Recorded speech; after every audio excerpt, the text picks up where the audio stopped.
ஒரு அடர்ந்த மழைக்காட்டில் கபிலன் என்ற இளம் குரங்கு விஞ்ஞானி வாழ்ந்து வந்தான். மற்றவர்கள் பழம் தின்ன, இவன் மட்டும் வானத்தை அண்ணாந்து பார்த்தான்.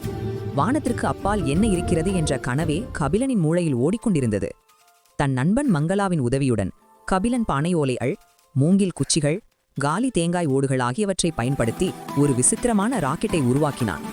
ராக்கெட் உருவாக்குறானா பாரு என்று கூட்டம் கேலி செய்தது. ஆனால் கபிலன் மனம் தளரவில்லை. தலைவன் பழனி உட்பட அனைவரும் ராக்கெட் செலுத்துவதை பார்க்க கூடினர். ஒரு பட்டனை தட்ட ராக்கெட் வானை பிளந்து கொண்டு கிளம்பியது. கபிலன் மேகங்களை கடந்து மிளிரும் நட்சத்திரங்களுக்கு மத்தியில் மிதந்து செல்லும் விண்வெளியை அடைந்தான். அங்கே ஒரு சிறிய பச்சை நிற வேற்று கிரகவாசியை சந்தித்து மகிழ்ச்சி அடைந்தான். இறுதியில் தன் சாகச பயணத்தை வெற்றிகரமாக முடித்து பத்திரமாக பூமிக்கு திரும்பினான் கபிலன்.